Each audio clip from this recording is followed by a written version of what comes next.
할렐루야. 하나님께 영광 돌립니다. 기도합니다. 하나님 영광과 감사와 존귀가 하나님께 있습니다. 온 마음으로 하나님을 사랑합니다. 오늘도 말씀하실 하나님을 찬양합니다. 우리를 믿음에 서게 하시고 눈을 여시고 귀를 여시니 감사합니다. 하나님이 행하시는 심판이 온 땅에 임하고 있음을 사람들이 간과하고 있습니다.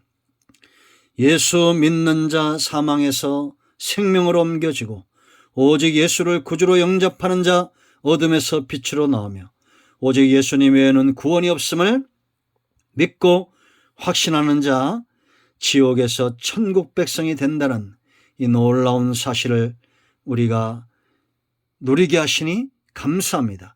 이제 세상으로 하여금 완강하고 완악해져가는 세상에 구원과 복음의 통로가 되기를 원하는 주의 백성들이 이 말씀 앞에 있습니다. 우리를 도우시옵소서. 종을 낮추시고 겸손하게 하시고 오직 말씀의 도구로만 쓰임받기를 원합니다.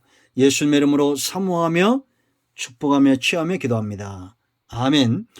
두 번째 재앙입니다. 개구리 재앙 8장 1절로 15절입니다. 15절 말씀 읽습니다. 그러나 바로가 숨을 쉴 수 있게 됨을 보았을 때 그의 마음을 완강하게 하여 그들의 말을 듣지 아니하였으니 여호와께서 말씀하신 것과 같더라. 아멘. 이 말씀을 기억하십시오.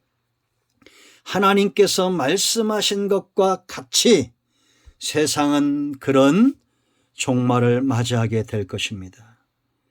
누가복음 18장 1절로 8절 말씀 보면 믿음 있는 자를 찾아보기 힘든 시대가 올 것이라고 예수님이 말씀하셨어요. 여러분, 이런 말씀을 듣고도 어떤 사람들의 마음은 완악해지고 완강해질 겁니다. 왜냐? 성경대로 되어가고 있기 때문입니다. 세상은 지금 성경대로 흘러가고 있습니다. 여러분, 코로나19 이 재난이 중요한 게 아닙니다. 전쟁과 기근 이게 중요한 게 아니에요. 뭐가 중요합니까? 사람은 예수 믿는 사람도 전염병에 질병에 죽을 수 있어요. 그러나 뭐가 중요합니까? 여러분의 영혼이 망하지 않는 게 중요한 겁니다. 성경대로 이 말씀이 가고 있다는 겁니다. 여호와의 말씀대로 되고 있다는 겁니다. 사람들의 마음은 바로처럼 점점 더 완강해지고 완악해지고 있다는 겁니다. 쉽게 하나님을 생각하고 주의 말씀을 생각하는 그런 시대가 되어지고 있어요. 말씀이 전해지고 이적과 표적이 나타나고 하나님의 나라가 말하지 않고 능력이 있다는 것이 나타나고 예수 믿어야만이 심판받지 않는다는 심판이 우리 가운데 임했음에도 불구하고 사람들은 완악해져 가고 있어요. 여러분, 저는 이제 50대 중반이지만 지금까지 이 교회를 통해서 나타난 수많은 기적과 표적과 말씀이 있었습니다. 물론 인간적이고 잘못된 부분들도 있었어요. 그런데 우리는 무엇에 움직여야 됩니까? 양은 평생의 꼴로 움직입니다. 다른 걸 탐하지 않습니다. 그러나 이리는 양을 탐합니다. 다툼과 분노는 사단의 역사입니다. 사랑과 긍휼과 자비와 양선과 이것은 모두 성령의 역사입니다. 그러므로 우리의 마음이 완강해지면 안 됩니다. 고집센 안소들처럼 완악해지면 안 되는 거예요. 완악해진다고 하나님이 재앙으로 치지 않을까요?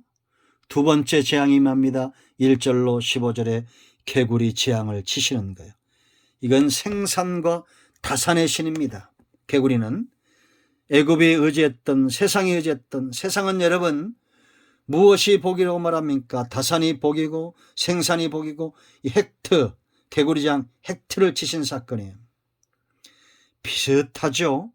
세상은 육신의 생산, 육신의 풍성함을 귀하게 여깁니다. 그러나 성도는 다르죠. 우리의 영혼과 하나님 나라, 예수 믿고 하나님 나라 백성이 되는 것, 이것을 귀하게 여겨야 됩니다. 세상에서 박사되고 세상에서 의사되고 세상에서 사업가 되고 성공하고 그런 것이 보다 더 중요한 것은 우리가 하나님을 경배하는 백성, 오직 하나님의 택한 백성으로 견고하게 서는 것. 다윗처럼 왕자도 부도 명예도 권력도 기꺼이 여호와의 신으로 충만하기 위하여 버릴 줄 아는 그런 신앙이 중요합니다. 여러분, 우리가 직장 섬기듯이 사업 섬기듯이 하나님을 섬겼으면 세상은 달라졌을 겁니다. 그러지 않겠습니까?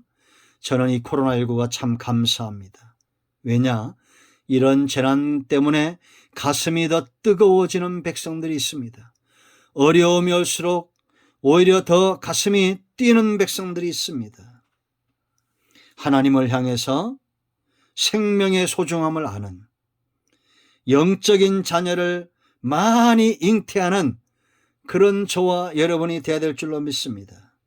개구리는 번성, 애굽인들이 풍요와 다산으로 믿었습니다.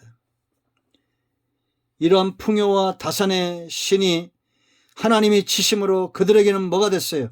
고통이 되었다는 겁니다. 자녀는 축복이 되어야 되고 행복이 되어야 됩니다. 세상에서 우리의 번성이 우리의 축복이 되고 우리를 자유롭게 해야 됩니다.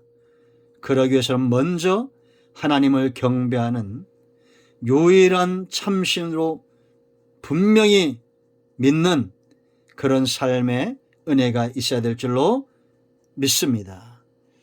여러분, 이제 세 번째 재앙으로 갑니다. 8장 10절로 19절, 이 재앙입니다. 요즘은 이가 잘 안 보이는데 또 나타난다 그러죠. 땅의 신 셉트입니다. 셉, 이걸 쳤어요. 땅도 애굽인들이 삶의 원천으로 섬겼던 그런 곳입니다. 이 가장 하찮은 티끌이 이제는 가장 무서운 재앙이 되었다라는 거죠.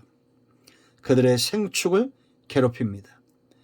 애굽의 술객들이 흉내조차 내지 못할 재앙으로 하나님의 권능이 나타났습니다. 여러분, 온 땅의 풍요는 하나님이 허락하시고 허용하실 때 가능하다라는 겁니다. 우리는 땅을 의지하고 사는 자가 아니라 하나님을 의지하고 이 땅에서 나그네처럼 사는 인생입니다. 사람들이 땅을 생명의 원천으로 기대하면서 그곳에 씨를 뿌리고 땅을 일굽니다. 그러나 여러분 생각해 보세요. 이른 비에 은총, 늦은 비에 은총이 오지 않는다면 이 땅은 풍요롭지 못할 것이다 라는 겁니다. 여러분, 온 땅에 기근을 내리시는 분도 하나님이고 하늘을 열고 비를 내리시는 분도 하나님인 것을 알고 우선순위를 분명히 해야 됩니다. 땅을 쫓다 하나님을 잃어버리면 안 돼요. 우리의 육체의 생명의 소중함을 쫓다가 하나님을 잊어버리는 그런 인생이 되어서는 안 된다라는 겁니다. 우리는 항상 기도할 때마다 하나님께서 하늘을 열고 이 땅에 비를 내리시도록, 하나님께서 이 땅의 모든 동식물들을 자라게 하시고 열매 맺게 하시도록 하나님을 의지하는 삶이 있어야 된다는 것입니다. 주객이 전도되면 안 됩니다. 땅을 우선순위에 두고 하나님을 등한시하는 그런 어리석은 삶을 살아서는 안 된다라는 거죠. 여러분, 우리가 잘 아는 대로 누가복음 12장에 어리석은 부자가 나오죠. 온 땅을 일구고 열심히 살아서 창고를 더 지어야 될 만큼 부를 축적했지만 그날 밤에 하나님이 그 영혼을 취하시면 그 모든 것이 누구의 것이 되겠냐라고 하나님이 말씀하십니다.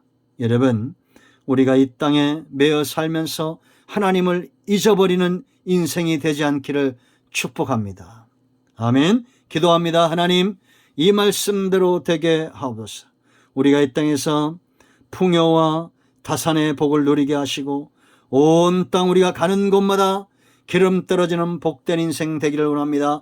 그러나 우리가 세상을 쫓다가 하나님을 잊어버리는 인생들이 되지 않도록 오직 하나님께만 소망을 두는 삶을 사는 지혜와 은혜가 있게 하옵소서.